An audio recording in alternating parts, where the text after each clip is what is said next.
what is the definition of a well-managed deer herd? First of all, if the young bucks are doing a lot of breeding, that is a red flag that you're over-harvesting your bucks. That's a big part of Everland Outdoors and our dream and our vision here is being the best steward of the land that the Lord has given you and manage it well. And we've done the same thing in Michigan forever, and this just continues to get worse. So how do we go from, again, what you did on 26,000 acres to a state size level now? How do we not only please people, but also do what's right for the actual herd itself? When you're setting regulations, you have to ask yourself, if we set this, what will be the outcome? If we don't set it, what will be the outcome? Touch on what it means to actually manage your doe herd as well, not only numbers wise, but as far as an age structure of doe. So the success for tuberculosis was... Hunters should take a lot of the blame, but professionals should take a lot of the blame because we haven't involved the people, haven't involved the hunters in deer management. All right, guys, we'll just jump right into this and kind of get right into this as we go. Don't want to use up as much of your time as possible. I know you guys are both busy, so again, we appreciate you guys joining us today. I think it's pretty special to have both of you on here to have this discussion. Even if you look at Michigan, for instance, for an example, you two are, I think, a great example to speak on that, but not only Michigan, but also other states as well, because at the end of the day, Mr. Kroll, would you like to be addressed James, Dr. James, or Dr. Kroll? How would you like to be addressed, actually? My friends call me Doc. Doc? I'll call you Doc then. Hopefully I can be your friend at the end of this. Yeah, you're a friend. All right. So I appreciate you joining on here, Doc. I think from a science-based decision-making perspective, you're very, very highly qualified to give opinions and also science-based facts on a lot of stuff. And then Mr. Wayne, greatly appreciate you joining us as well from being a local, as you will say, for us. You're in northern Michigan, where it's probably, I would say, northern Michigan gets some of the most attention when it comes to deer herd, because I feel like it fluctuates so much too. You look at like the upper peninsula to where you are just below the bridge to southern Michigan. Correct me if I'm wrong, but I feel like you guys are kind of sitting in the middle between high density numbers and low density numbers. Would I be correct in saying that? That'd be correct. Yeah. Yeah. So yeah, I would love to start this conversation off, Doc, with what from our previous conversations. I feel like we get such a wide range of comments based on these conversations. A lot of them are emotional. Some people are coming at us and saying these are science-based results. So I want to start this conversation off with kind of defining what is technically a science-based structural herd. What should you aim for? And what is the definition of a well-managed deer herd? Well, that's a big one. Yeah. Well-managed deer herd. Well, first of all, I'll just walk you through what we tell everybody what we do. You start with a goal. What is your goal? And then from that goal, you develop a plan of how you're going to achieve or arrive at that goal. To do that, you have to have ways to gauge and determine how your success or where you are in that plan. We call those metrics. So a big part of science-based deer management is collecting scientifically valid information about your deer herds. And of course, that all deer management is site specific. So that means that you've got to go at least to the county level. And within that county, a lot of times even the landowner level. So deer management is a three-legged stool. One leg stands for population management, another leg stands for habitat management, and the third leg stands for people. And people have been left out of the equation in most states that I work in. It's Leopold involved them, and so everybody forgot about people. And that's why a lot of these folks run against things. Get back to the theme that you asked. Very few states really do scientific deer management.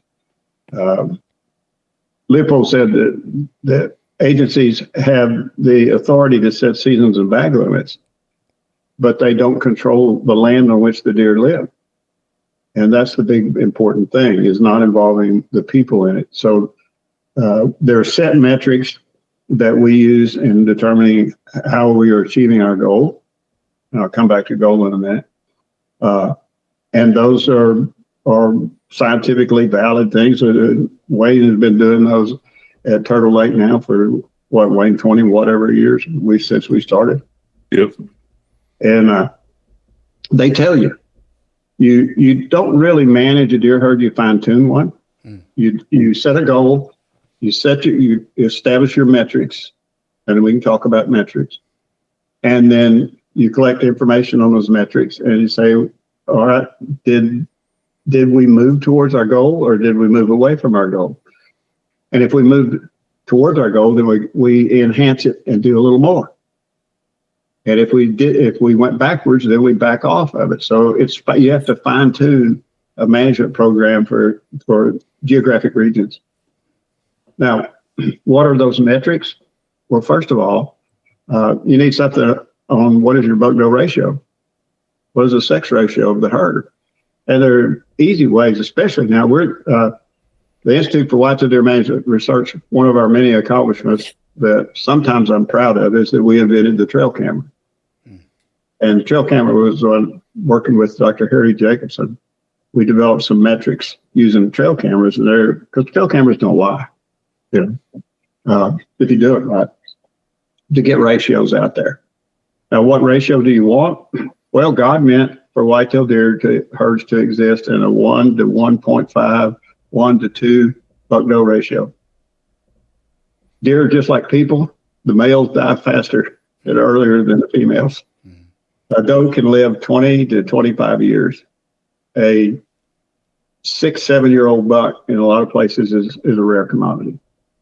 They take a beating during the breeding season. So would you say a 7-year-old is like what you would define as a mature animal point, or what age structure would you start defining a buck to be mature? Was that 4 or 7? We classify deer into the following age classes: fawn, yearling, who's really 18 months old, immature bucks, which are 2s and 3s, mature bucks, which are 4s and 5s, and they are the breeding pool. If they exist, they do the vast majority of the breeding. And then we have the next stage is over mature, which is 6.5 on up to, you're not going to get much over 6.5. But we had a deer here at the research facility die last year who was either 12 or 14 years old. Wow. They have a special world here. They don't have hunters chasing them all the time. So what we like to have, a really well-balanced herd, way God wanted it to be. You're going to have you should have about 30 to 35% of your bucks as mature and over mature, and about 20% of your bucks as yearling bucks. You don't see that in very many places. In a lot of places, the yearling bucks are doing all the breeding, which is not what was meant to be. Unfortunately, state agencies, when they want to refer to fawns, they'll have fawns. Maybe they'll classify deer in fawns, yearlings, and adults. Adult to them is a 2.5-year-old deer, buck, doe, either one, or higher. A 2.5-year-old deer, I don't care whether it's a doe or a buck, is not mature. But that's what and then they also, when they talk about their buck-doe ratios, they're really talking about antler to antlerless ratio. And a big percentage of those antlerless deer are nubbin bucks, buck fawns. So when we challenge them and say your ratios are all screwed up, they go, "Oh no, we've got a real good, antler to antlerless ratio." And I go, "Well, what's your buck to doe ratio? What's your male to female ratio?" And then that's where it gets pretty dicey, doesn't it, Wayne? That makes Yeah, sense. absolutely. Yeah. So could you answer just real quickly? What are some of the downside, maybe three of the worst downsides to the yearling bucks doing the majority of the breeding? Well, first of all, you put a lot of stress. First of all, if the young bucks are doing a lot of breeding, that is a red flag that you're over harvesting your bucks. Okay, pure and simple. The damage that it does is that they're like a teenage kid. Their hormones are all messed up. They're not intended to endure the stress that puts on us. The rut is stressful. Yeah. A doe has to run for like 36 hours. A buck runs for the entire, whatever the rut is, the rut season. And the rut is far more complicated than what most people think it is. So it puts tremendous stress on your deer, increases mortality.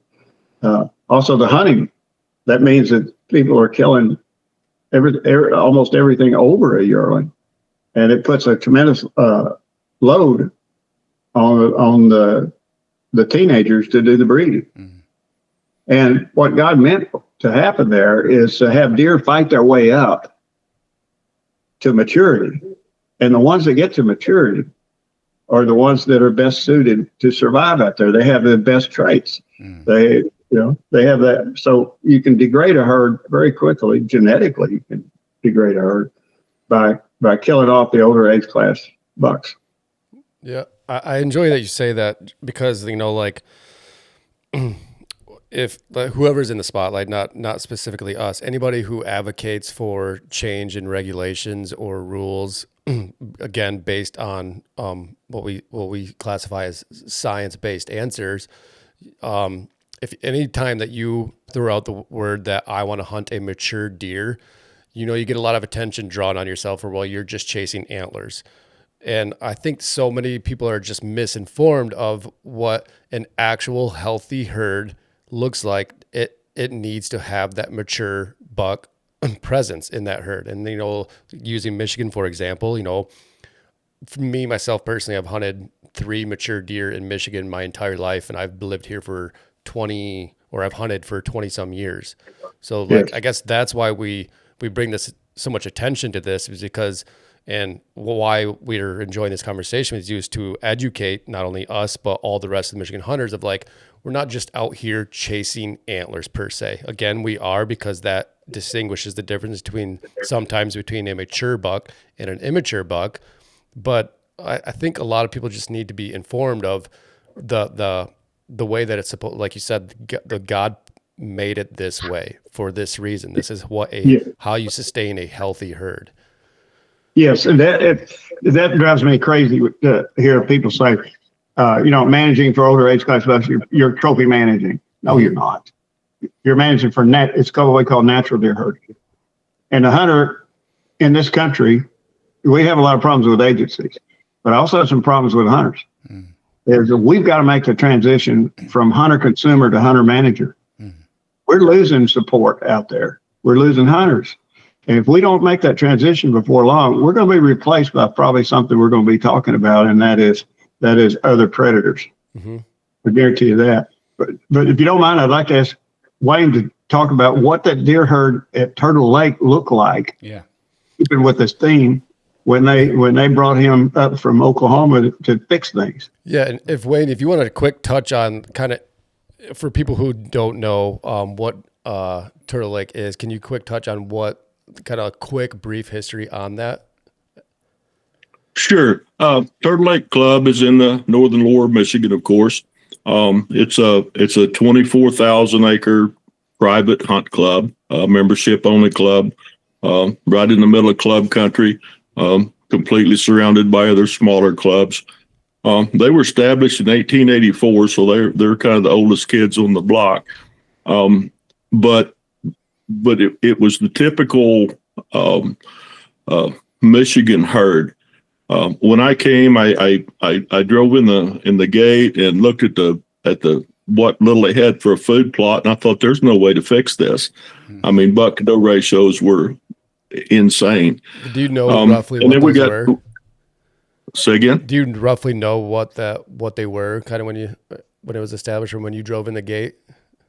The ratios, man, I would even guess. They say they can't be any higher than 7-1. They were every bit of that. And the bucks were, like with yearlings, 2-year-olds. Yeah. I didn't see a mature buck on that place for, gosh, I don't know, 10 years probably, until we started working on it. But again, it wasn't any better than your normal state land. I mean, there was a lot of deer. There wasn't any quality. They had the tuberculosis hit about the time I came up, so it was full of TB. Everybody was in a panic on it. Excuse me. The first thing I did was went to the membership and I said, hey, we need to reduce the population. And in those days, that wasn't a well-received comment. Sure. It's not received now. I can't imagine back then. No. Well, what do you want to do? And I said, well, I think just off the top of my head, let's start with shooting 100 does. And they said, well, you don't get it. That's where baby bucks come from. And I said, well, I'm from the South and I ain't that smart, but I got 3 kids. I kind of got it figured out, that we can make that work. But you guys are so messed up that. So I think the first year they let us shoot 20 maybe, and then we, like Doc said, looked at monitored the data, could see things were going the right direction, and we got up to where we had 400 doe harvest seasons. So pretty much they came around, but again we were proven. We'd set a benchmark, we'd achieve it, show them the data, make another move. So it's taken. I was there 30 years. And it's not finished yet.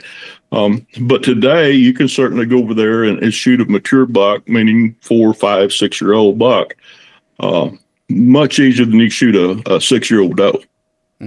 So we have a very young doe herd, a very mature bucks.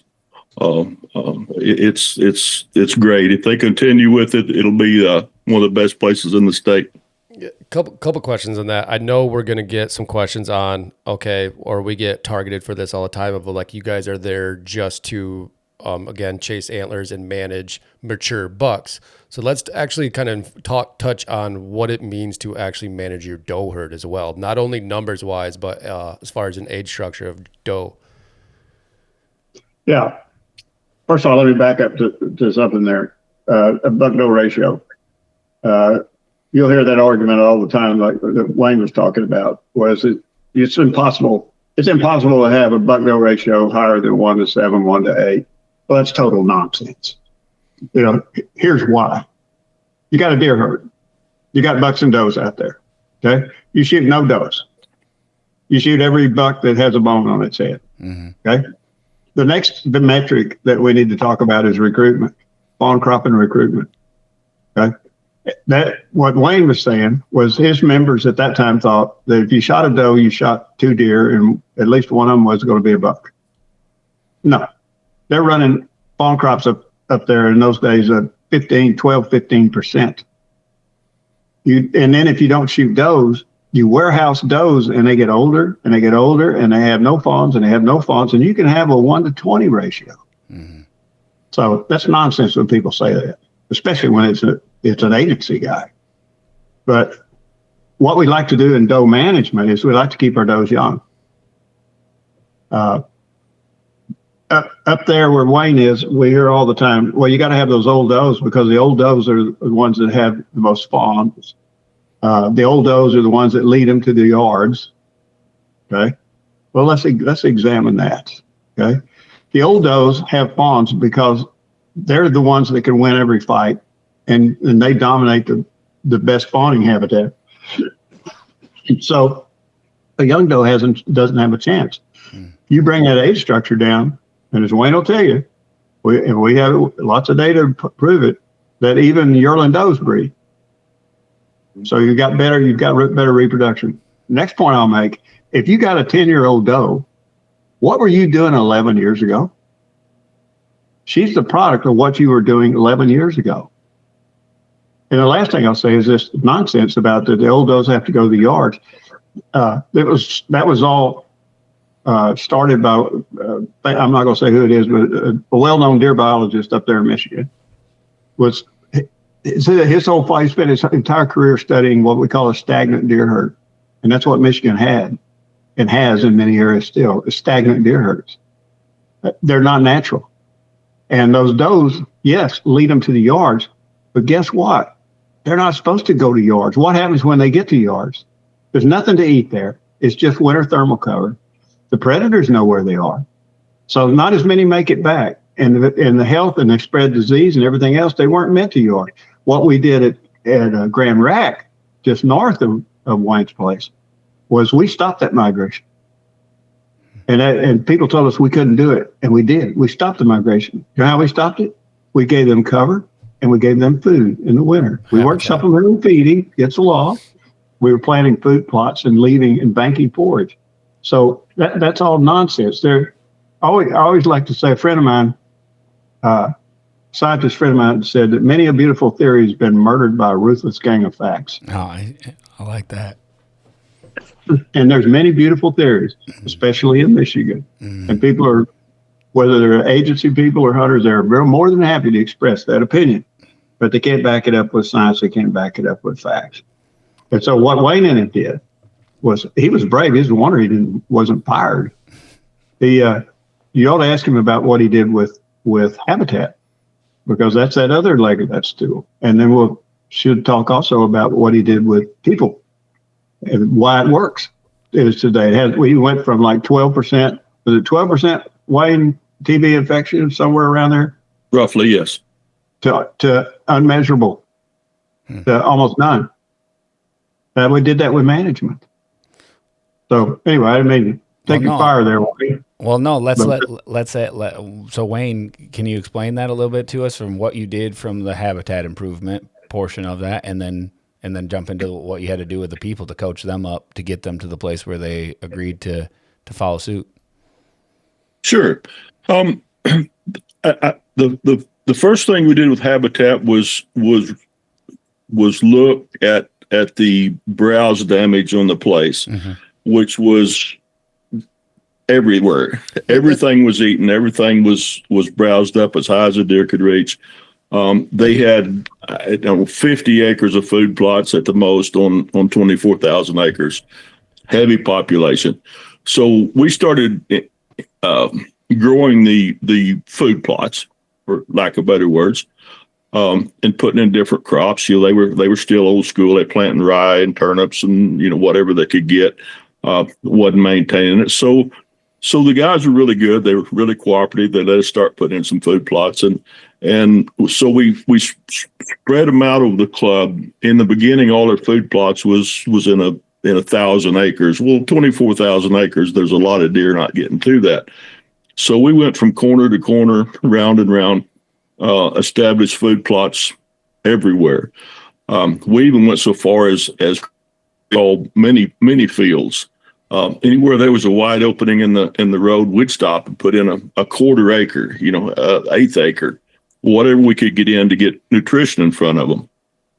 And what that accomplished was a couple things. One, from a disease standpoint, the deer we spread the deer out. So there were deer everywhere on 24,000 acres versus the 1,000 acres in the middle that had food. So that really helped with disease. It enhanced the enjoyment of the club. You could go wherever you wanted to and find deer and good deer. As far as the timber management goes, that's huge in Michigan, as you guys know. You got a big, beautiful oak tree, and you're not going to cut that because of whatever reason. But there wasn't any regeneration. There was regeneration. There wasn't any recruitment, so to speak. You'd get a lot of acorns. You'd get oak trees that big, but next spring they're gone. So in 97, they told me if I ever cut an oak tree that I'd lose my job. Well, that's a pretty tough statement. Historically, they would cut, most poplar, maple, that kind of thing, which was great until you start running out of that. In your area too, you're specifically a lot of poplar, a little bit of maple, and a lot of pine. more than oak? We have more oak Okay, you do. also. Okay. Yeah, a lot of oak. But yeah, primarily popple, conifers. But I'm going to say 40% of the property up here probably has some oak on it scattered. Okay. So oak regeneration was a big thing. And I understand it. If you have acorns, makes deer season better, all the things that go with that. In my opinion, it makes it harder to kill a deer if you have a big acorn crop, but it's certainly better for the deer. So we put together a 100-year timber management plan. We broke the club up into FMUs, or forest management units, and each year we've got a plan for that particular unit. To the point of when the disease came through, we get oak wilt, we get all the things that go with that up here, spruce budworm. So if we had a big damaged area, we would change our plan up, go in, clean that up while there was still a little market value to it, and just adapt our plan. Everything is adaptable in this business for sure, weather dependent, people dependent, whatever. But as far as the people go, like Doc will tell you, that was the toughest one. Habitat was easy. Population control was easy, but the people part had to come first. They had to buy into that. I started in September. November came. Never been through a deer hunt there before.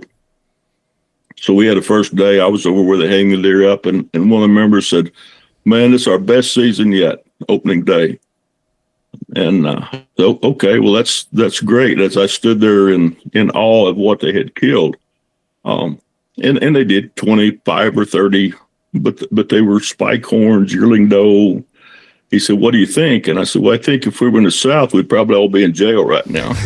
And they didn't take that kindly. So we had a year of education. But these guys, great bunch of guys, they bought into it quick.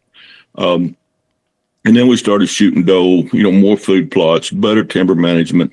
And they've came a long ways. Now they're some of the best hunters in the country. I mean, they take it serious. They want to shoot a mature buck. If there's a 3-year-old comes out in front of them, they sip on their coffee and watch it walk away, which is great. They've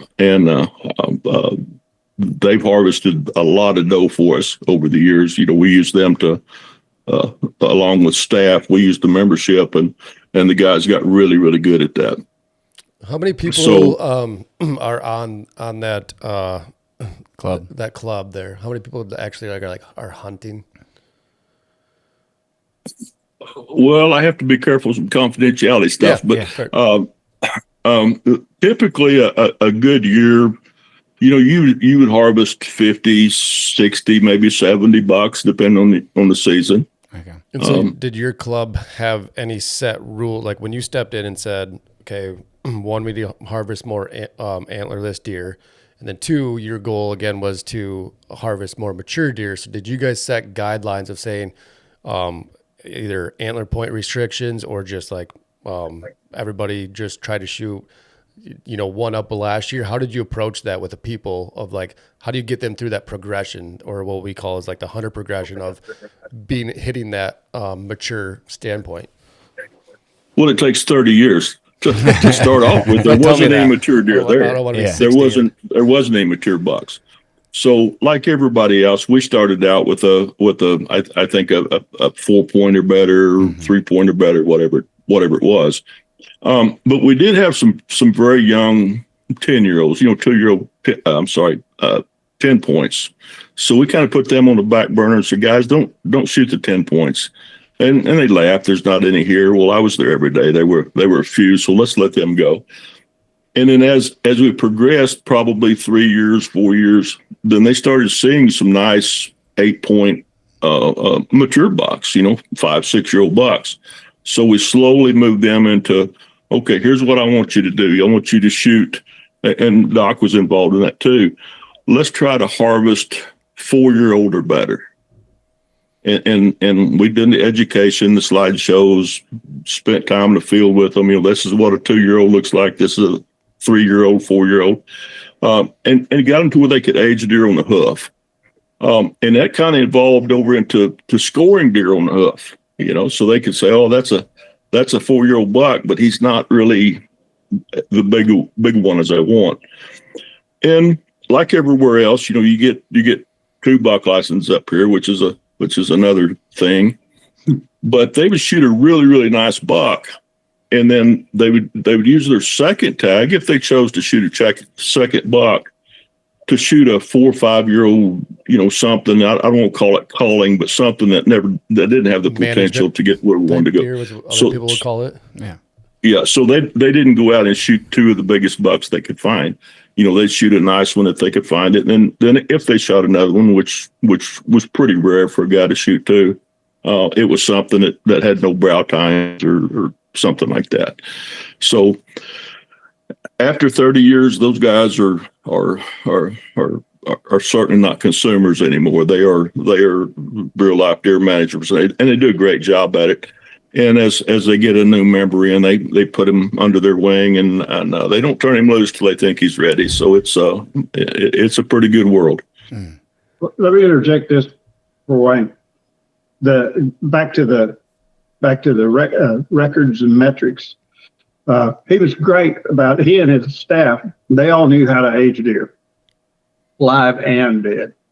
And when those hunters came in with their deer, it wasn't very long before they, very few minutes before they were told how old that buck was. And they knew the goal, the age goal. They really had an age limit, not a point limit or anything else. And, when they came in and they killed this buck, and they looked in there and said, well, he's a 2-year-old, and they knew the goal was 4-year-olds, we call it peer group pressure. And it's very effective. It's very effective. And they over time learn, like I said, many beautiful theories murdered by a ruthless gang of facts. And Wayne was meticulous in keeping records, and we had reports, and we had seminars, and we educated those hunters. A good biologist wears out a lot of boot leather. And how many landowners in the state of Michigan have ever met a wildlife biologist, or more specifically, ever had one come and actually set his boots on that ground? I was gonna say, I've never seen one actually in the woods. Yeah. I might jump in on this too. My first exposure before I met Wayne, and he called me up and wanted to know if I'd come up there, and I said yes. One of the reasons why I said yes is in the 90s, I was invited to Rogers City. Y'all know where Rogers City is? Mm-hmm. Anyway, Rogers City in February to speak, give a talk on deer management in the local theater. And you know what the weather was like in Rogers City in February. Anyway, I went there and gave my talk. I thought that nobody's going to come out in this weather and see that. The theater was packed. I gave my talk, and afterwards, the 2 local biologists who happened to be married came up to me and asked me if I would go out and eat with them at the local pub, which is all we had. I said, oh, yeah, I want to talk. We walked in, I sat down, and they jumped on me like you cannot believe. They were so mad. They wanted to know what right did I have to come up from Texas to Michigan and tell those people about managing deer. And that was the club lands. And didn't I know that the club lands were unmanageable? I said, ever talk to these people? Have you ever been there? No, you can't talk to them. And then shortly after that, they call up Wayne Sitton in Oklahoma and ask him to come up to manage Turtle Lake. And it all started to unravel. Is that what those beliefs, those agency biologists have, is not the facts, not the truth.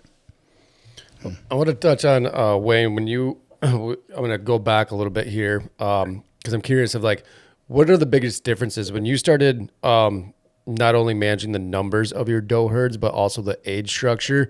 What differences did you see as the seasons progressed? What type of differences do you actually see while hunting when you have a younger age class of does? That could be specifically to the rut, or does it help with the actual health of a newborn? How does that look? That's another big question. I like big Yes, questions.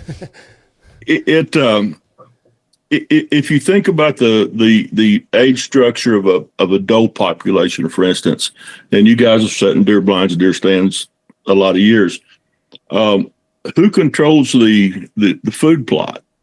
It's going to be your old doe, and particularly when you start getting down to the micromanagement, where you got an 1/8 acre, 1/4 acre, whatever it is. The old doe is going to come in, and she's going to control that for the most part. Maybe not from her fawns, but from everybody else. They will come last. So I saw a big turnover on all the nutrition plots of a more diverse group of doe clans. They would kind of work together, not work together, but they would share the nutrition better than what you had when you just had a whole bunch of old does out there. The yearlings that would fawn, fawning ground up here is a little bit limited, as you know, back in those days, because it was just wide open forest. There wasn't much structure, much anything. So if you think about the old doe, once again, she's going to control the better fawning habitat, which is also probably going to be closer to nutrition, closer to water, that kind of thing.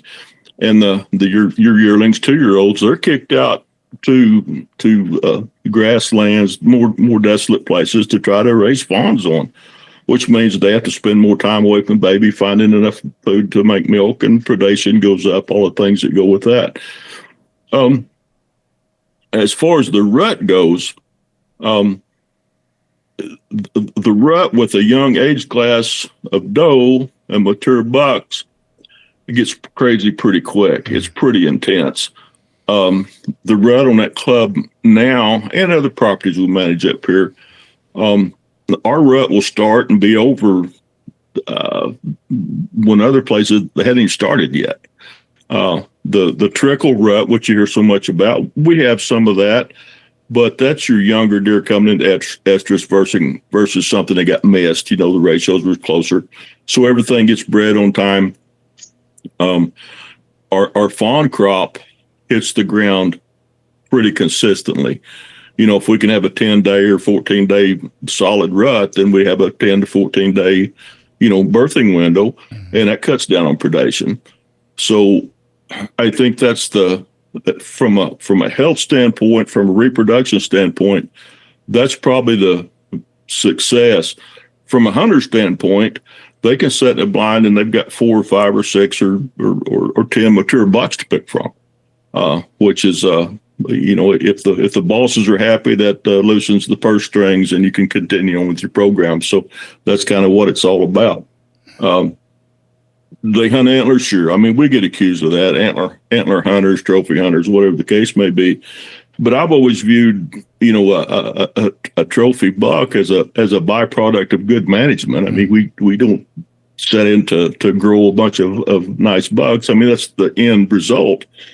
But they come from some genetics. But you bring them into the world on time. You treat them right. You feed them. They'll be what they're going to be in 5 or 6 years if you let them go.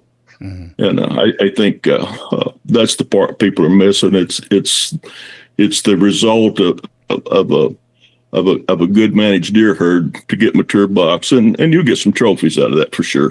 Mm-hmm.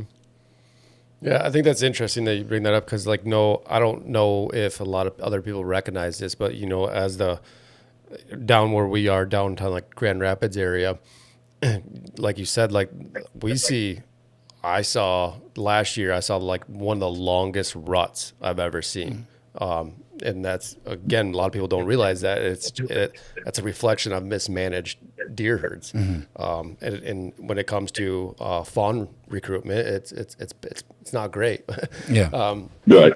Well, yeah. I told you that story about me this year, just missing out on a good buck, because I'm literally January in Illinois watching a good buck come across the cut cornfield, thinking he's just coming to, he's following a few does out to the standing corn. I'm just thinking I got all the time in the world because he's just going to come feed on this standing corn. And so I'm just sitting there just enjoying, watching this deer, and all of a sudden, boom, his head is in her rear end and they're going around in circles and they gone and out of my life. Sure. And I was like, I was not anticipating that in an evening hunt. And I was like, well, in January, I was like, well, that stinks, so, but yeah.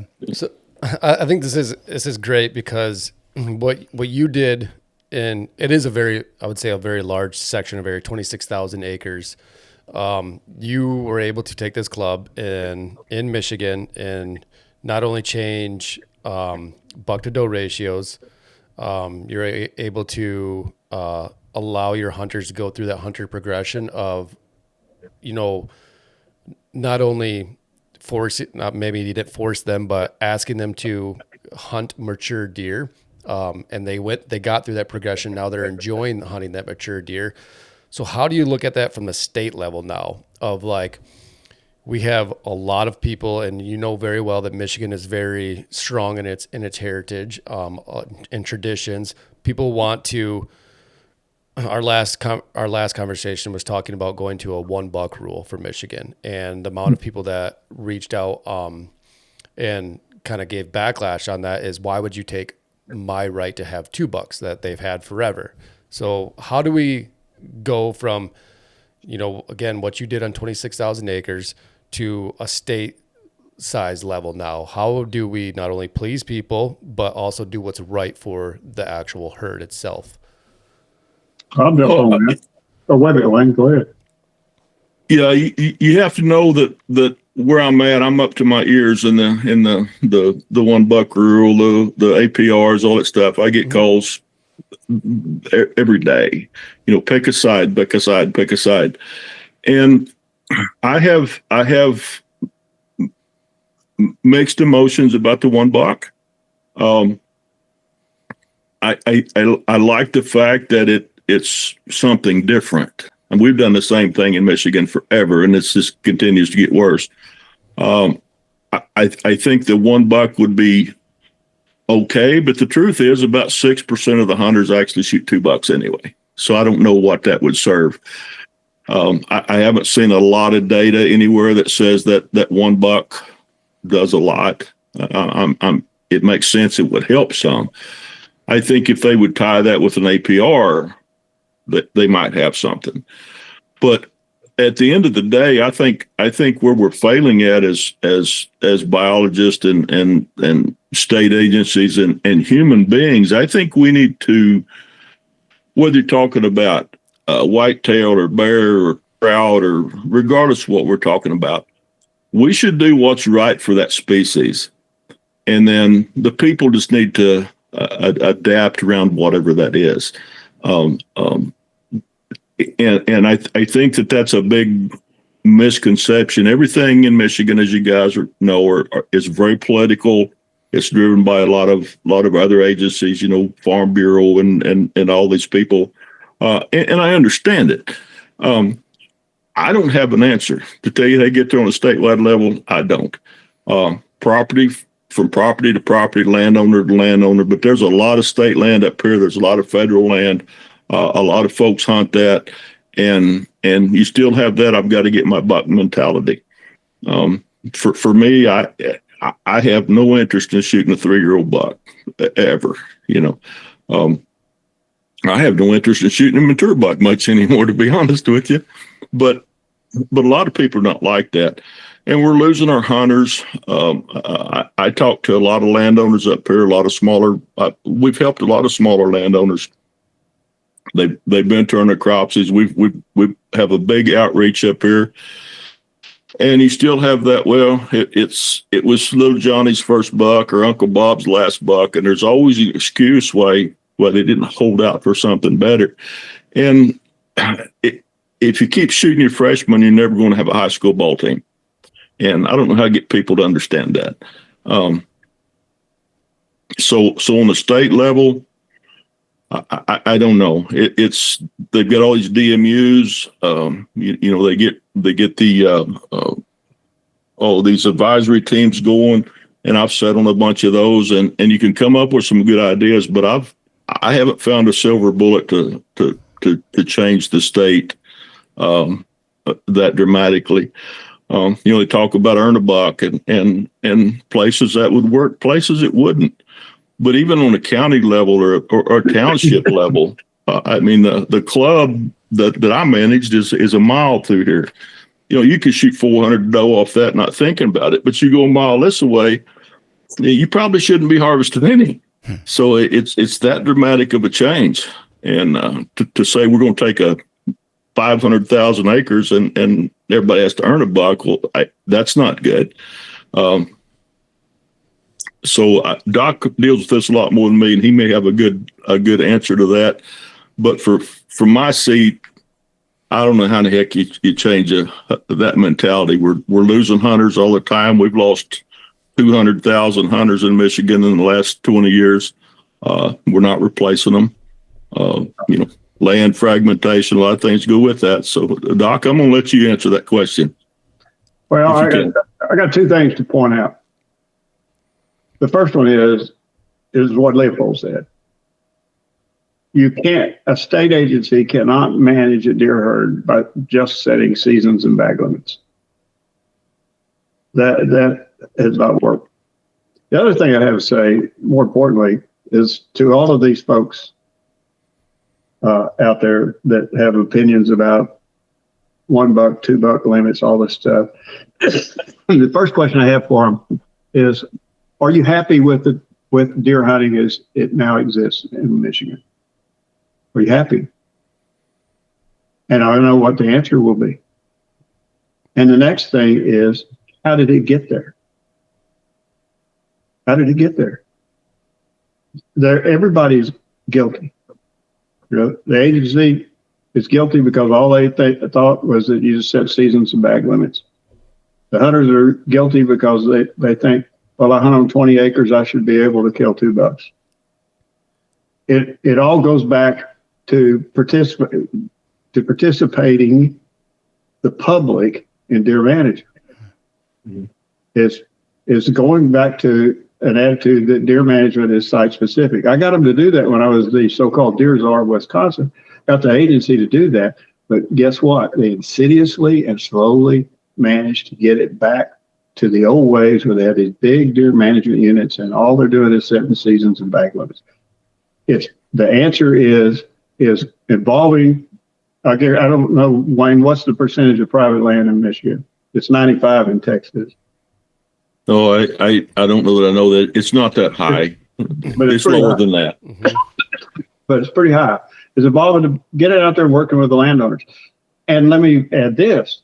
One of those landowners is the public. And so they're the people that use the public land. So they should be considered as a landowner too. But involving the public in the management process is the key.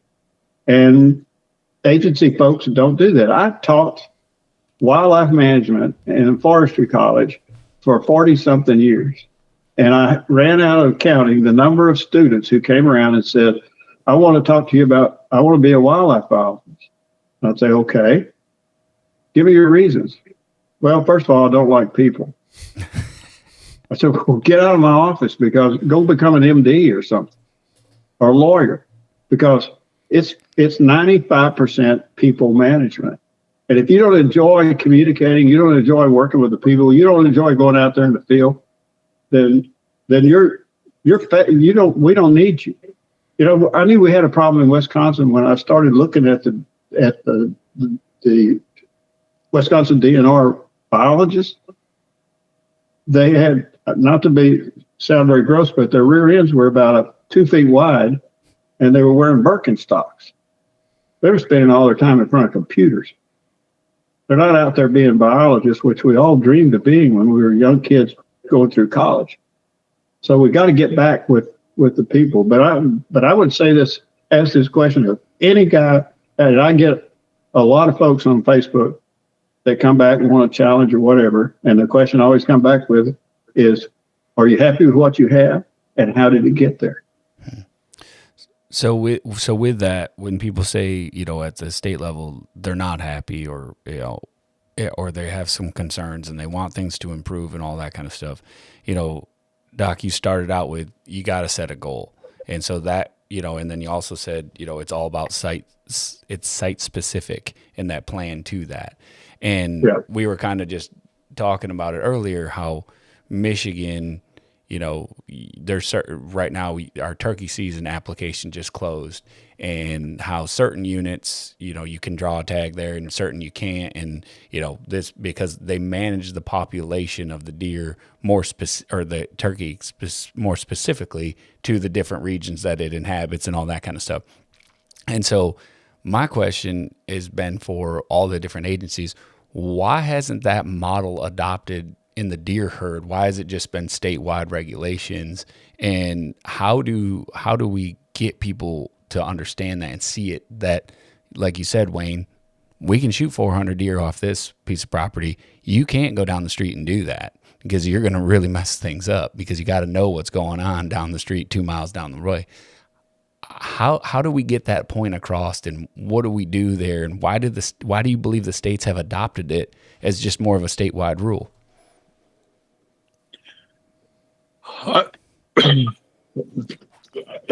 I can give you an example. I think I sat on the bear consultation team in Michigan for years trying to get something done, and I asked the question. We're in Red Oak where we live, and Red Oak, as you guys know, is a pretty big bear management unit. And the bear were kind of the same thing. This side of the unit had a lot of bear. The other side had less, and we need to figure out a way to kind of divide that harvest up. What I want to do is cut Red Oak unit in half, have a red oak and a white oak, so we had a way to manage the two. And they said, well, we can't do that. Well, my obvious question is why? Well, because we'd have to hire a whole new staff to manage white oak. What do you mean? You've got, I don't know if it's 12 or 200 people managing this block of land, and just because you call this something else, it takes a whole nother crew? Somebody explain that to me. Mm-hmm. So we have to double our people in order to manage the same amount of land. But I think right now with Michigan, they're having some financial issues with loss of license sales and what have you, and some reckless spending.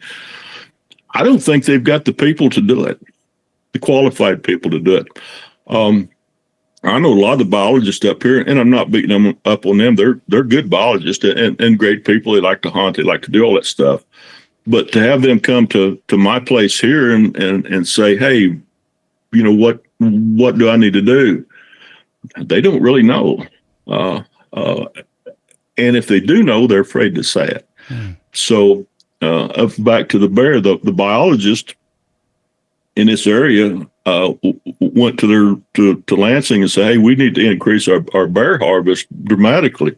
The law enforcement agencies, the biologists, the people that were tasked with populations, estimates, populations control, we need to up our season, up our bag limits. And they actually lowered it. I mean, they at the state level, they don't listen to their own employees when they're in truth they're giving them some good advice.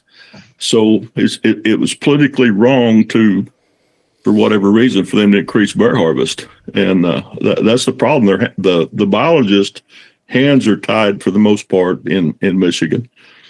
Is it safe to say, since the way that states work, is the best plan for our wildlife is just to continue to educate people rather than potentially approaching it like stateside? Is it just continuous education of what a well-balanced herd looks like, what it should be, rather than saying going to your NRC meeting and speaking to the NRC board and saying, I think it should be this way? Yeah, I'll address that. Yeah. I've been thinking about it a long time. When there was a time when there was just a handful of us deer biologists, and most of the ones that were really involved in deer research and deer management were in the South. And we had an organization called the Southeast Deer Study Group, and we meet once a year, and biologists from about 14, 15 states would come together, and we would share what we were learning and things like that. Well, two of my colleagues, Dr. Harry Jacobson and Dr. David Gwynn in Mississippi, came up with this great idea. And it's called Deer Management Assistance Programs, DMAP. And it was all based on, it's hard to argue with information if you're involved in the gathering of it. Mm-hmm. And so they worked with landowners, okay? And each one had, they had biologists that would come and work with them, right? And they collected the data. The public collected the data under training. You know, we trained them. And then we shared the results in a timely manner. And they could see the results of what they had done.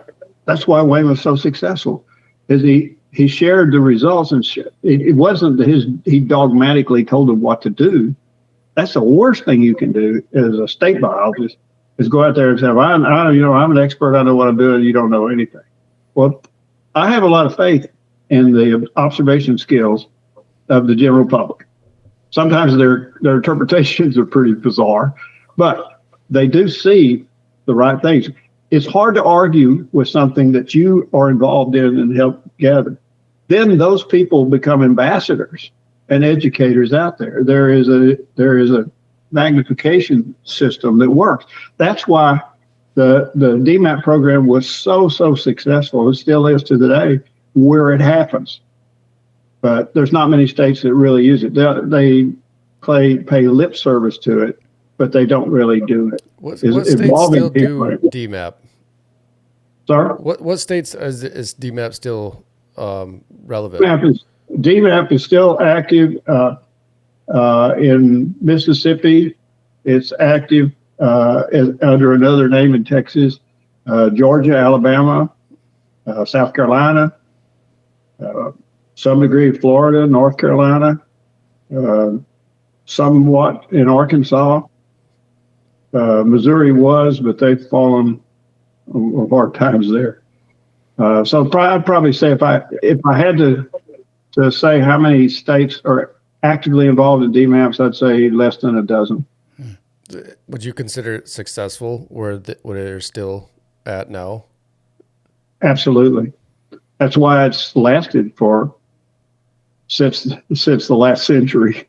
That's why it's lasted. Is that it is a proven viable program, but I don't know why. We've tried to get them to go there in Michigan. If you ask them, they'd probably tell you that they have it, but they really don't.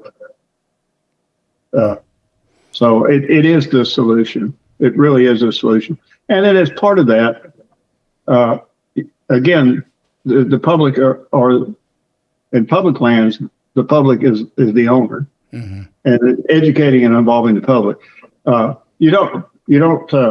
Education occurs by people like Wayne, by people like Adam Osmond up at Grand Rack and lots of other places in Michigan. They're spreading, they're magnifying that movement. Wayne probably won't say it, but when he first went up there, the clubs around Turtle Lake hated him. They thought they were hogging deer. They thought they were putting up a high fence. They thought all kinds of things. But he has had an incredible impact, positive impact on an entire area, that unmanageable club area. And now up north of them, where Adam Osmond is, all those small landowners that are around Grand Rack's about 9,000 acres. But they love Grand Rack because they know, first of all, that Grand Rack is a nursery that produces this for the first time they're seeing older age class deer because it's not fenced. The deer leave. But it's back to involving landowners, especially landowners, in the management process. But we've just gone astray on that. And now with the appearance of chronic wasting disease, when it came into play, it became a cudgel that agencies could use to make people do what they wanted to do, and look at the failure that has been. Well, quick before we jump into CWD and all that, and would you mind sharing your opinion on the $1 situation in Michigan, on what that would look like? Even compared to like an APR, I'd say those are the two hot topics that you see everybody talking about. Yeah, I'm hanging in there with Wayne. I'll say this: the states where the best bucks are being killed all have $1 limits. Mm-hmm. Whether that's a correlation or a cause and effect, I don't know. But I agree with Wayne that very few hunters in North America kill 2 bucks. Then that leads to antler restrictions, and I can speak to that pretty well because I'm the guy that spent 14 years catching over 12,000 wild bucks and turning them loose in Texas to see if we could predict anything about what they would be later in life as a yearling, as a first antlered buck. And the answer was you can't, not till they're 4 years old, 3 years old in some cases. I support one of the poorest indicators, of course, is points. But I've always supported that because probability-wise, if you put a point restriction, you're going to protect at least the yearling bucks in most cases. Now, there are yearling bucks out there, a very small percentage, that are 8 and 10 pointers, and that ain't going to work. Then here in Texas, we have a spread limit, and when we also as part of North American Whitetail, we're the people who funded the original research on antler restrictions in Georgia with Micah Goldstein. We put up the money to do it, and QDMA was against it, by the way. And that we used an antler spread, 13, 14 inches a lot of times. That gets us in a better position. However, rightly so, a lot of hunters will point out that there are bucks out there that are 5 years old that have 12-inch spreads, and you're not. But that is a percentage.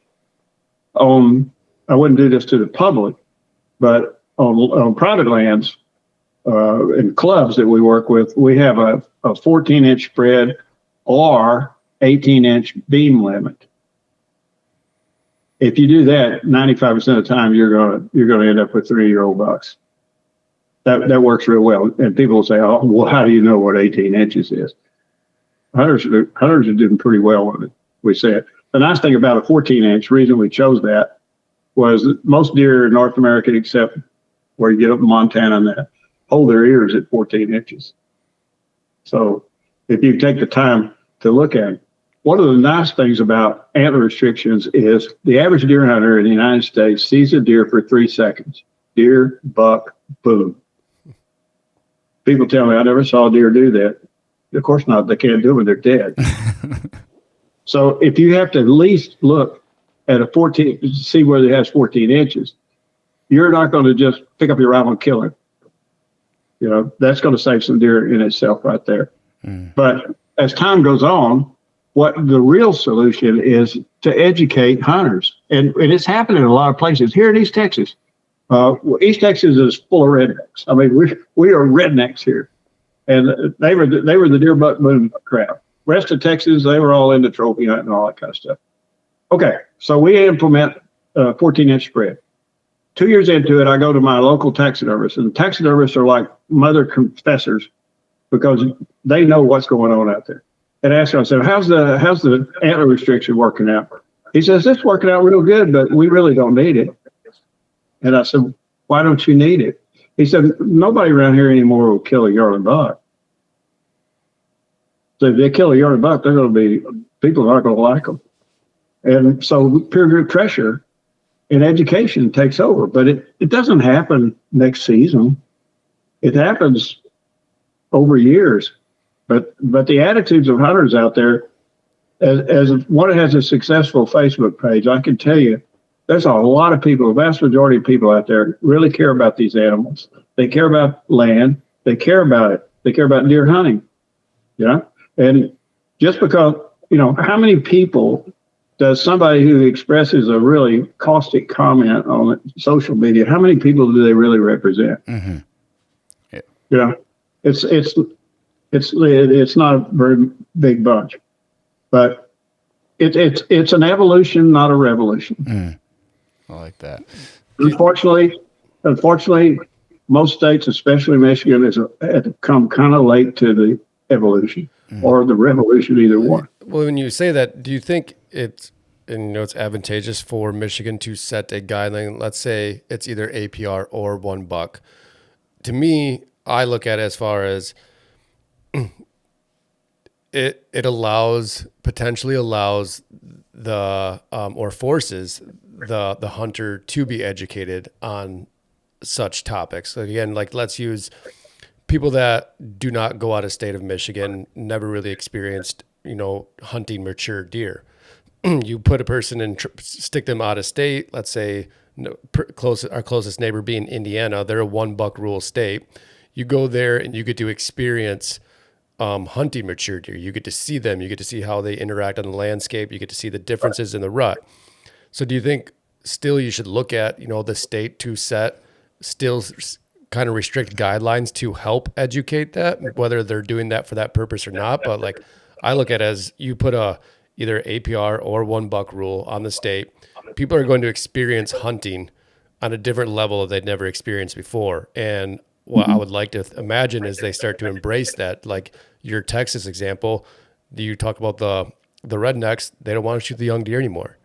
So I guess as far as a DMAP versus actual restrictions on the state level, do you think it could be a fast track to reaching educating hunters? I think APRs is probably the best go. I would be all for a $1 limit, but I'm expressing that publicly, but I wouldn't support it right now because you just generate too much animosity and it's not going to hurt. You have to, when you're setting regulations, you have to ask yourself, if we set this, what will be the outcome? If we don't set it, what will be the outcome? And going to a $1 limit right now is not going to have as big an outcome as an APR. I think also as far as personally on the hunter, you mean, or the result? Are you saying personally on the hunter, it won't have such an impact? It won't have that big an impact on the deer, I don't think. Up in Wisconsin, a little back up, years ago at Clinton Lake, Illinois, a friend of mine managed. Clinton Lake is a public power plant generating land, and they have to have a cooling lake and all that sort of stuff. So they had land, and the deer herder went crazy on it. So this friend of mine decided that they were going to start hunting Clinton Lake in Illinois. Problem is, it's a power plant, and you don't want people out there with 30-06 rifles shooting. So it went to all bow hunting. But he learned the first years he learned that you were not going to control the population even with bow hunting because they're hunting bucks. So they are the people that that guy is the first person to instill a rule that you had to kill a doe before you could kill a buck. And I remember days in the 90s when the night a guy actually killed a doe, there was a big party because he had been passing up huge bucks for 2 days because he hadn't killed his doe yet. And they killed a doe fawn and they would celebrate. Well, as a consequence, Wisconsin had gone to, one of their efforts was they had gone to earn a buck. Scientifically, earn a buck worked very well. The people hated it because they were told that. They were mandated that. And they just dropped it on them, and it never really, it had some education time to get people to give it buy-in. So earn a buck would be really great. But I'll guarantee you impose earn a buck in Michigan, those guys in those Elmer Fudd suits, they're going to really be upset.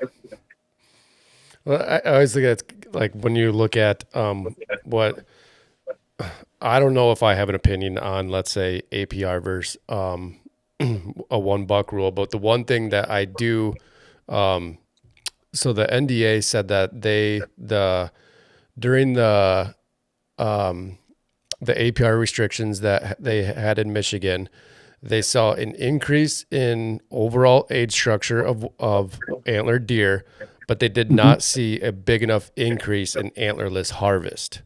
So to me, I look at that like, okay, that makes sense because again, you still have 2 buck tags in your pocket. You're not there's no mindset of I should harvest a doe or I need to harvest a doe. Where the 1 buck rule where they said that, the DAT is proposing to the NRC this year is a combo license of a 1 buck and a 1 doe tag. So naturally the mindset of the hunter, again, you shoot a buck, naturally you're going to be more picky on which deer that is because you have 1 buck tag, and then 2, you already have a doe tag in your pocket, so you're going to shoot a doe because it's in your pocket already. So I guess what's with the APR, like I guess that's my only maybe flaw of that is that it's not educated. Where there's been a huge push through all agencies to harvest does, but it's still not happening in Michigan. Right. That's a consequence of regulation versus education. Regulation, APRs are just one thing in the whole deal, and you got to get people to buy in that there are places, and it's again site specific. But if you're working with them in a site specific way, that have too many deer, and do you want to be a hunter consumer, or do you want to be a hunter manager? You want to help these animals out or not? I get tired of, there's not many anymore on my Facebook page that we start talking about these things. They go, well, I have, you can't eat antlers, and I'm a meat hunter and all that sort of stuff. Really? And how many does do you kill? And what do you kill? And those guys will end up killing a yearling buck because it's meat. That doe is not. You got to do your part, or aren't you? But we've done a lousy job. The agencies have done a lousy job. My profession has done a lousy job. My other profession, outdoor media, we have North American Whitetail. We've made a commitment to push the antlerless harvest or doe harvest. Let's just call it doe harvest. I don't want to call it antlerless harvest. But how many deer heroes are there out there, fist pumping and talking about what a big buck that is, that they just harvested on TV, right? And how many of them talk about the joys of deer management and not the score, but the score of the experience. We don't see that. Go ahead. Well, I was just really kind of gonna steer it in another direction. So if you wanted to go on that, I was just gonna touch on like what I like about that is like you talked about scoring the experience is again I don't want people to feel that rules and regulations take away from their experience, because again our goal is to bring on new hunters, the people that we've lost in the state, and to give them an enjoyable experience. So I just want to reflect on, I think it's great that don't score the inches and score the experience, but on the flip side of that, the proper management gives a better experience overall. Yeah. All across the board. And a part of that though is like rules and regulations will always be a factor. There's no, that's why we have speed limits. There's otherwise people would do what they would do, and so like there has to have a give and take. And so like I understand Doc's statement of like you rip the Band-Aid off too hard, some kids are gonna cry, and so like really getting them sold on this thing, and that's where I would say to his point of like the taxidermist. I have a couple of taxidermist buddies, and one of them is like, we are starting to see the best deer we've ever seen in Michigan in the last few years because there is a sweeping scourge that is coming through the state where people are seeing the antler point restrictions. They've seen the effects of them, the restrictions, and they're starting to buy in. There's a younger generation that are coming through the state that is now chirping on Facebook left and right and all that kind of stuff, and they're promoting it at the same time. So I think like the the season is ripe for the harvest to make a big move. I'm not sure which one I'm really necessarily sold on. I'm just ready for them, I would love to see, me personally, I'd love to see the $1 go just to see how much it would just push it over the edge. You know what I mean? If it would just get it done, if APRs would just get it done, I'm great with that too. It's just getting people to that place of education where it's like, it is making a larger impact, and it's not just about bones and antlers, because, the deer herd is at a place of jeopardy. We need to make massive changes really soon, or we're going to have bigger problems longer term. Bravo. You're absolutely right. And, deer came back in the lake states before anywhere. When we had them killed down to 300,000. How do we know that? I don't know. But we had them killed way down. They used drones back then. Yeah, they had drones. Drones will see every deer. Yeah. Anyway, so hunting traditions are more ingrained and greater in the lake states and in the Northeast than anywhere in the country. Deer didn't come back to the South until after 1900, probably after 1930. So it's not surprising that things like DMAP and all that evolved in the South, because these guys were new to deer hunting. I wrote an article some years ago for North American Whitetail called "The Latest Great Place," and what I did was I chronicled the interest in killing trophy bucks, mature bucks, how it evolved from state to state, and I pointed out that the last great state, the last one, is Oklahoma. It is the last one. There is no more. The ones one of them that I talked about was Kentucky.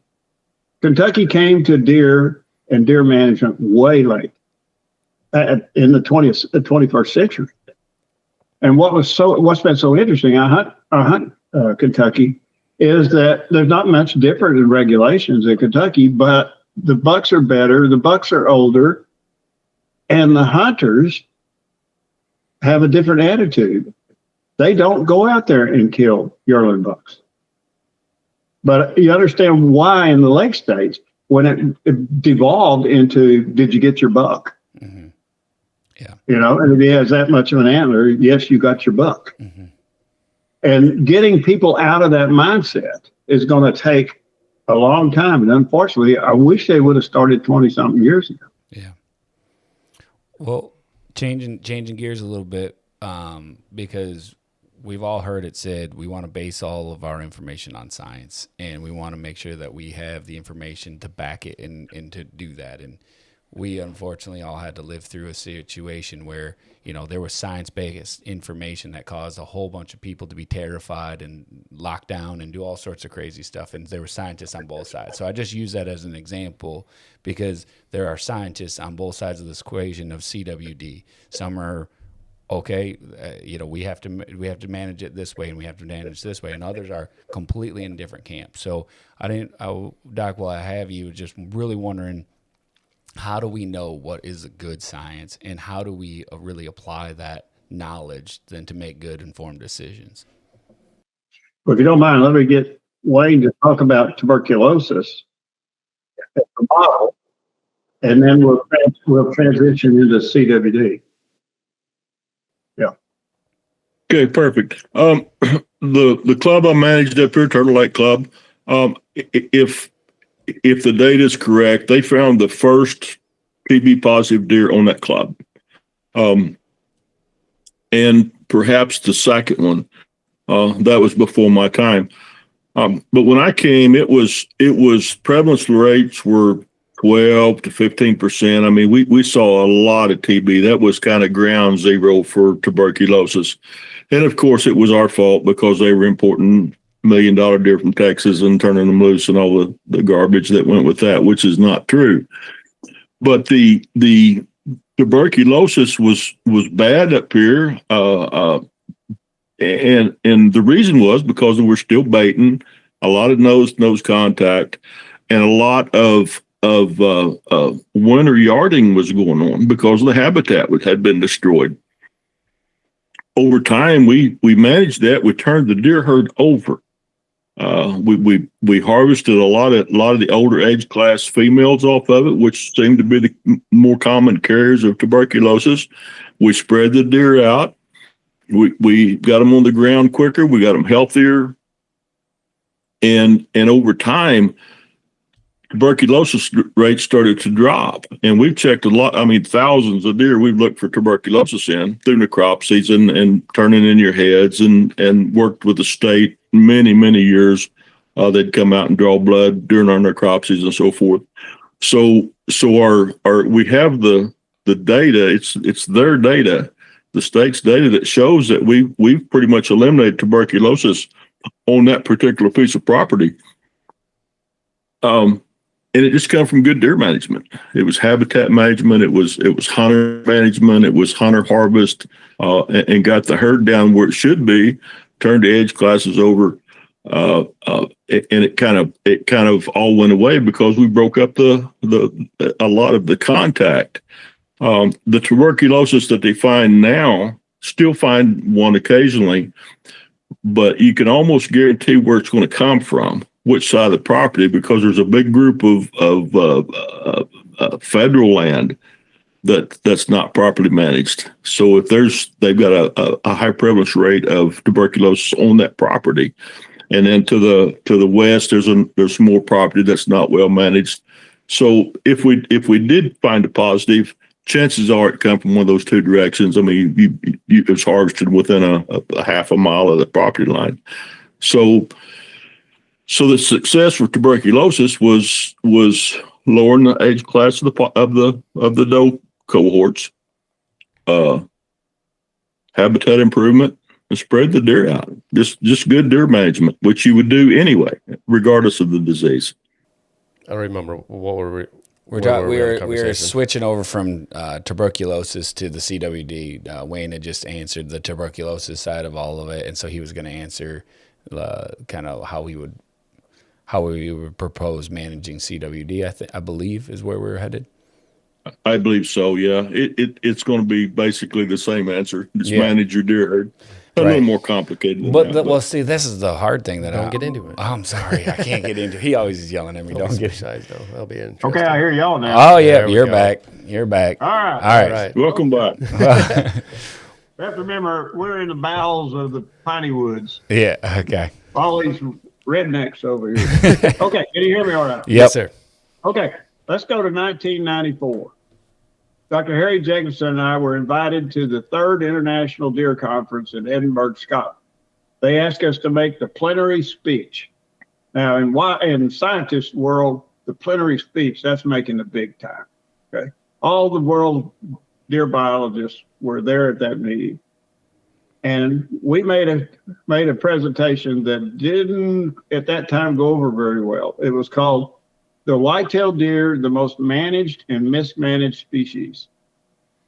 And in that talk, we talked about all of these issues and how they were going to come to pass in the future. That was 1994.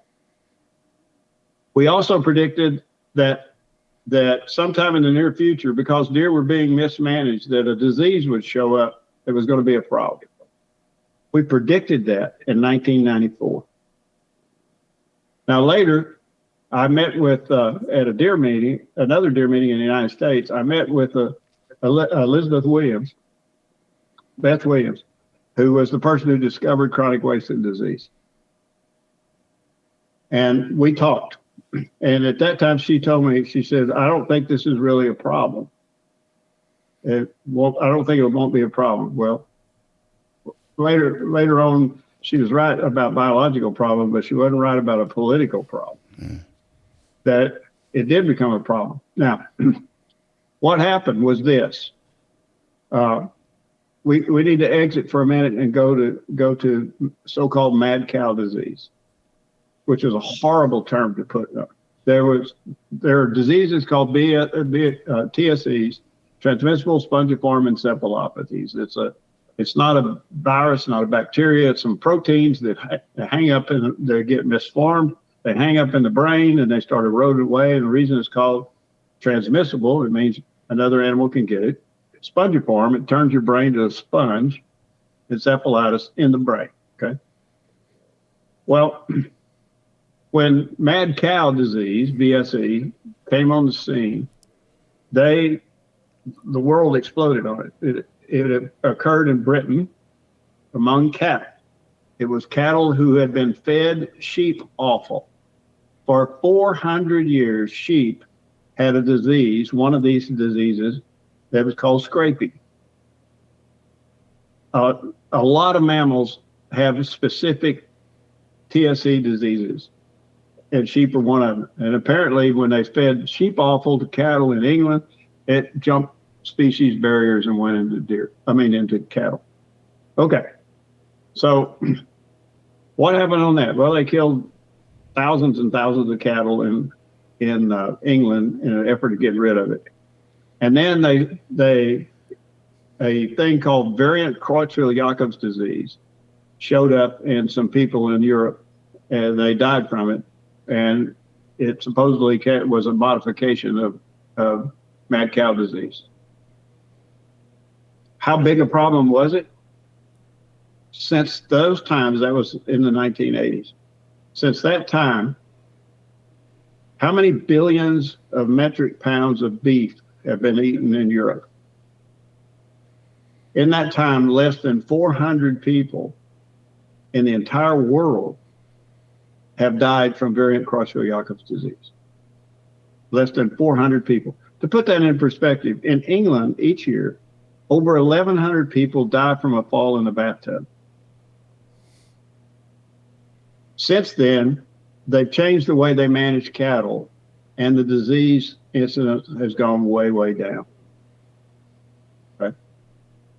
Going back to Wayne's thing. Now, let's enter chronic wasting disease. In the 1960s, they were doing research in Colorado, the university was, on two things, on deer, in this case, mule deer and elk, and on scrapie and sheep. Unfortunately, they commingled sheep and deer in their research pens. And about 1967, 65, 67, somewhere in there, deer and elk in that facility came down with a wasting problem. And Beth was the first person that identified that it was a prion disease. In the meantime, since that happened, deer out of that government facility were transferred to another government facility in Wisconsin, and then on all the way up into Canada. And so, obviously, the disease spread. It was never present at a very high percentage incidence rate, but it spread. Now, magically, in 2002, it showed up right outside of Madison, Wisconsin. Interestingly enough, but there is no, it's just correlation, not cause and effect. There was a huge research program on TSEs at Madison, Wisconsin, and part of the research they were doing was on CWD. Now, whether CWD went there and got out of that program, or whether it was just naturally spread, somehow or another, magically, it moved over 1,000 miles from where it was extant. So it showed up near Mount Horeb, Wisconsin, and when 9 does tested positive in 2000, from 2001 to 2002. From 2002, when it was announced that it had, they meaning the agencies, the main agency, went crazy over it. And they implemented an eradication program that over the next 10 years, they would kill 172,000 bucks, does, and fawns to eradicate the disease. In 2002, we went on national TV, in the news, and also on the Outdoor Channel. We did a special on it. And Forrest Gore and I said that I didn't think that I would be concerned about it if two things happened, if it devastated deer herds or if people could get it. Since then, that has never happened. Now, there's some recent research that's questionable that shows that CWD increases mortality in deer. But in the area in Wisconsin, in the area where Wisconsin is, where that CWD is, the highest level, the original so-called containment zone, they're begging people to kill more deer. Recruitment, fawn crops have not declined statistically. But yet, incredible amount of money and deer, mostly healthy deer, have been killed, not only in Wisconsin, but as time went on, when they started sampling in different states, they found it in other states. It's hypothesized, no science, but hypothesized that it got moved because of moving body parts and carcasses from Wisconsin. There's a big interest in Buffalo County in it, which, by the way, Buffalo County didn't have it at that time, but it got moved around. Of course, the deer breeders, they took all the blame. There's some things I can criticize deer breeders for, but they didn't bring us CWD.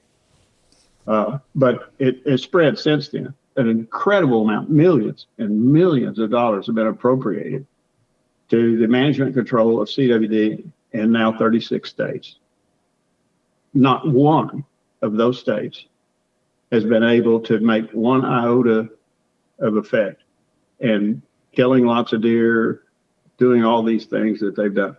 It is still with us.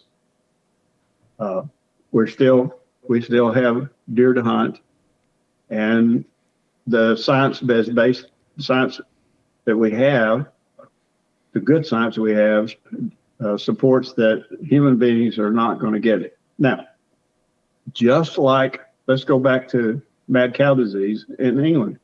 400 people in the world contracted a variant of that mad cow disease. What we found out is those people were genetically disposed to be susceptible to that disease. So is it going to show up in people somewhere? Maybe. But I would eat venison from the chronic wasting disease area with no concern. But that doesn't matter. The science and biology does not matter. It's the politics and the impression. When CWD showed up in Wisconsin in 2002, the next 5 years, we lost 12% of our hunters. Mother was standing on the porch, and father was coming home with a deer, and she said, "You're not bringing that venison in here to kill my kids." And three of the media, I couldn't name them, but the three of the most prominent outdoor magazines published articles right after 2002 claiming that 3 hunters had eaten venison and died from CWD. A total fabricated lie.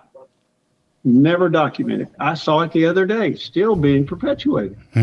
No human being to date has died from a variant cross-ciliary disease or CWD, but yet we're in real trouble. What's happening is we're running away hunters. You guys in Michigan, y'all have lost hunters for lots of reasons. There are tons of hunters going out of Michigan now. They're not quitting hunting. They're going to other places. Mm-hmm. Some of them are quitting hunting because what we have done now, we have taken the most beautiful, wonderful animal that God has ever given us, who has survived 5 million years.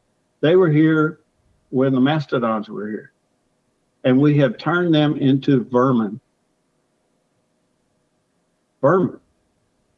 And so now, but the solution, just to cut to the chase, the solution, Wayne's already outlined it. The solution to CWD is the same solution it is to tuberculosis. It's management. We're going to have to include it as something we manage. But there's not much interest in that when they're pouring millions of dollars into supporting. I'm a scientist. Over my career, I brought in $23 million to support my research. I was a fighter pilot hero among the science world. Okay. But what it's about contributing to the body of knowledge contributing truth and supporting these wonderful animals. It's not being done. So what is the, I guess, in your opinion, then why is were these agencies bringing so much attention around it? Like, what do they how do they benefit from this? You cut right to the chase. Yes. 2 reasons. Here's first of all, part of our speech in 1994 said deer populations were out of control. And it was a consequence of the way they were being managed. They were being managed under what we call traditional deer management. Did you get your buck yet? Right? They were not managing, we were not managing deer. All right. So, and then at the same time, the community of wildlife biologists in the world had changed dramatically. My generation, who most of us we grew up kids of farmers and ranchers, and we lived on the land. We were hunters, fishers. We got a new generation of biologists out there that were raised on the Discovery Channel and Animal Planet. They have no experience. And did you know the vast majority of wildlife biologists and state agencies are not hunters? Well, they really don't like deer, but here was the thing. Deer populations were overpopulated. And when CWD showed up, it was a cudgel, a hammer to use against all the unpopular stuff among my profession. Feeding, do everything that Wayne has done, almost everything Wayne has done over there, they don't like, because they consider it things to increase deer populations. Mm-hmm. And that's why now we are quickly evolving worldwide to rewilding. Rewilding is trying to establish ecosystems that were present during the Pleistocene. It's not going to happen. And that means stalking and encouraging predators. And that's where the wolf comes in, where the bear comes in, where the mountain lions come in. Wolves are spreading like fire because of these rewilding efforts. But they're looking on wolves, on predators, as the answer to controlling these deer populations, because deer hunters haven't done it. Again, going back to, are you a solution or are you a cause? Are you a hunter consumer or are you a hunter manager? And hunters should take a lot of the blame, but professionals should take a lot of the blame, because we haven't involved the people, haven't involved the hunters in deer management. That's the Reader's Digest version of what you're probably going to be asking me. Yeah. So trying to control the fear. I'm on another podcast show, and we're talking a lot about fear, and so they're using fear and manipulation to get people to then be able to invoke the rights to bring in all these predator animals to be able to kill these deer off, and in all sorts of different ways. Bringing in sharpshooters, whatever it is, because the hunter doesn't get it done. We got to be terrified, the whole population, that they're going to catch this disease, which we know that that's not true. And so that it's just really sad how the enemy uses fear time and time again, and people get so caught up in it, and then they make terrible decisions. Yeah, the most terrifying thing out there is called emergency rule. It goes back to COVID. Emergency rule comes into play. I don't know how it ever got implemented, but emergency rule comes into play, and the governor can declare it, and then the constitutional rights and everything else, you throw them away. Mm-hmm. You throw them away. You have no rights anymore. Mm-hmm. Landowners can't have no say. Hunters have no say. So we're still working under emergency rule. And, I've said this 100 times. I'll say it again. Show me where it's worked. Show me where it's worked. And it has. I have spent the last 6 months reading every scientific publication, journal article, all the information about this disease and what it's things that people have done. And you can go out and ask artificial intelligence this question: has any state managed to eradicate CWD? The answer is no. None of the things that they're doing work. Now you get somebody like Missouri that claims, well, we've done this, we've done these draconian things, and our CWD incidence rate has not gone up. Really? How many counties in a decade have now have CWD in it? A huge percentage of Missouri has it. That it's spread to other counties? Is that evidence that you've controlled it? You haven't done anything. I think probably the reason that in Missouri the incidence rate is fairly low is because it's always been fairly low, and it's a disease that exists mostly fairly low. Now the contradiction of that is the original zone, the 4 zone counties in Wisconsin. There's something going on now. We know that deer can have genetic resistance. Not immunity, but genetic resistance. There's a gene that gives them resistance. It's not in some areas it's higher, like in Texas. We have a very high resistance rate. In Wisconsin, southern Wisconsin, they have a very low resistance rate.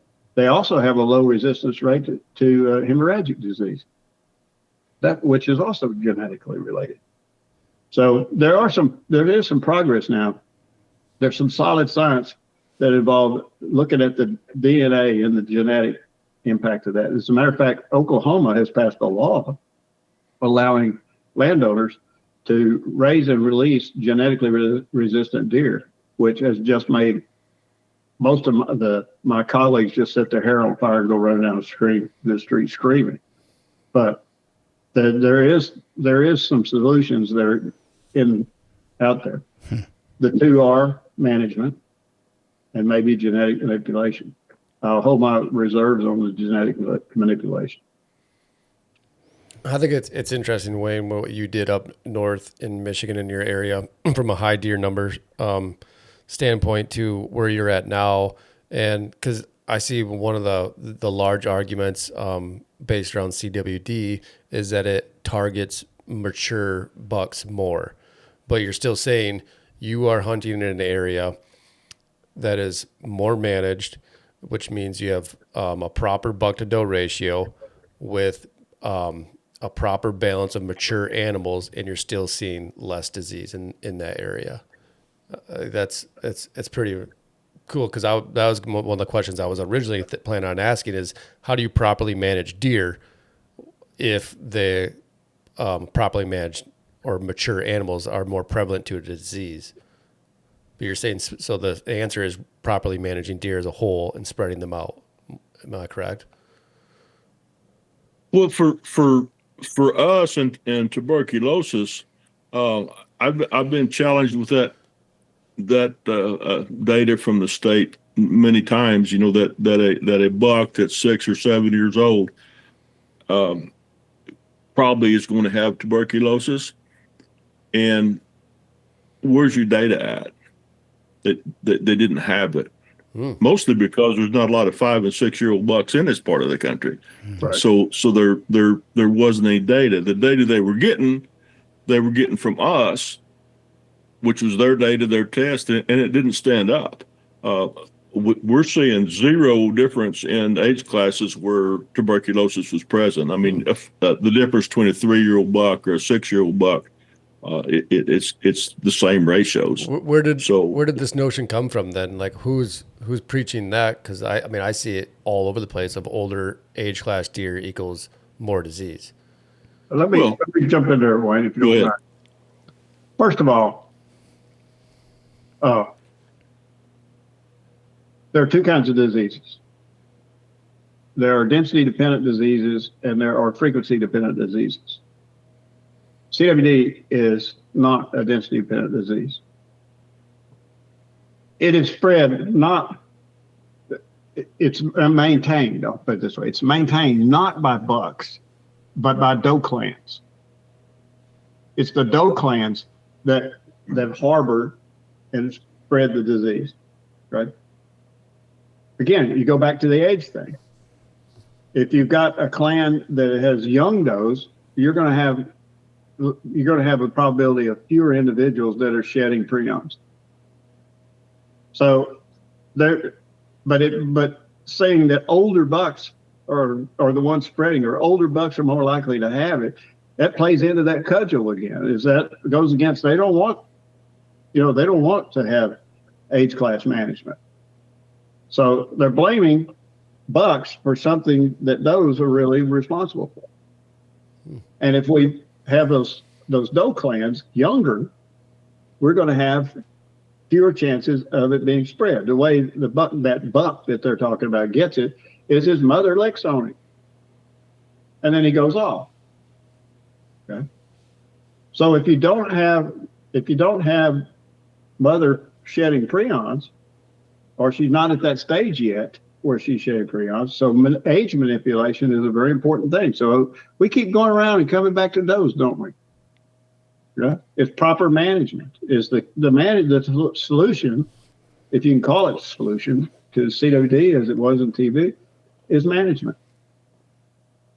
And there's not a person in Michigan that can convince me right now that other than places like Wayne's and Grand Rack and a handful of other places, deer are being managed. They're not. In 1994, Harry and I said deer are not being managed. In 2026, deer are not being managed. Well, on that, what if you could prescribe, whatever you wanted to prescribe, whatever you felt for the science and all the information, if you were given the state and just said, here, all of these acres, and you don't have to deal with the third leg of the stool of people, what would you do? I think the solution is what we recommended in Wisconsin, and now my critics are saying, well, it didn't work because they didn't implement it. I think what we need to do is we need to go back to 95% of the deer herd is controlled by private landowners in the eastern United States. I guarantee you. So we need to be out there implementing, going back and working with the landowners. It's a long-term, it's a long ball game. It's not going to happen overnight, but get cooperative deer management as the norm out there, and get folks together. We tried to do that in Wisconsin, but the state agency just hated it. They told me, the head of the Wisconsin game guys in Wisconsin told me when I went there, when the Governor Walker brought me there to fix it, he told me that he thought that working with private landowners was a violation of the North American wildlife model. That it belongs to the people and the agency's job is to manage it. Yes, but the habitat, as Leopold said, the habitat belongs to the people. And until you recognize that, and until you get a program going and call people in, we tried to involve, we had stakeholder groups in each county were making decisions about management and whitetail deer management in Wisconsin. And oh my God, the state agency just couldn't stand it. They went crazy.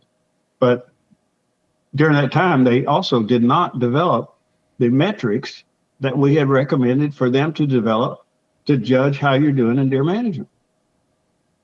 They were supposed to get a brow survey developed. They didn't do it. To them, it's setting seasons and bag limits. And you hunters, by God, better be doing what we tell you to do. Never going to work. Never going to work. Well, that's a big part of Everland Outdoors and our dream and our vision here is, with our drone photography and just educating people with the podcast and all that kind of stuff is being the best steward of the land that the Lord has given you and manage it well and to have a good herd on the property. But it starts with the habitat and really bringing all those species in so you have a well balance of predators and animals and browse and everything that you could possibly have, and packing it in as much as you if you only got a 40, make it the best possible 40 you can be in the neighborhood, and then seeing that morph and grow into the neighbors, watching them go, where did all the deer go? Well, they're here because I moved them and they all came here, and then educating them and helping them to then be the best steward of their piece next door and just keep expanding it out. Yeah, I think that's the greatest thing about once you become I'll call it a true steward of your land, you start to recognize things differently on the deer level. You appreciate, I think, what a healthy deer herd may look like. You appreciate I don't want to say helping them survive, but you appreciate properly setting your land up so they can thrive. And it's like you said, it's to me too. I totally agree. This is one of the greatest things that God ever put on this earth is a white-tailed deer. And I think no matter where your opinion is at on the state, or any state that you're in on the legality of it, it all comes down to the hunter on making the decisions in the field. The state can set whatever rule that they want and set any regulation that they want, but we are the people in the field making the decisions at the end of the day. I think I greatly appreciate your guys' time that you took the opportunity to, hopefully help educate some more people in all across in whatever state that they're in. Because I think that, to your point, Doc, is educating people is probably one of the most powerful tools that there can be. Yeah, and let me interject this. Yeah.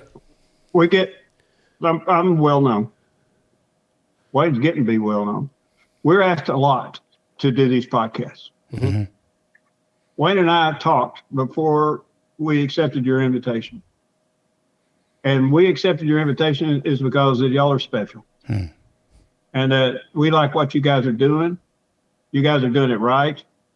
And appreciate everything that you're doing. Wayne does too, don't you, Wayne? Absolutely. Any way we can help. I'm getting old, but I've been fighting this battle for 50 something years. And I'm not giving up till they bury me. So I'll be happy to help. We appreciate and Wayne it. will too. Thank you guys. Yes, really anytime. Thank you, guys. And hopefully these conversations can continue. And, I think we'll get a lot of feedback from this. And maybe in the future, we'll do a follow-up and continue to just educate. I think that's the greatest part about this is just continuing to educate.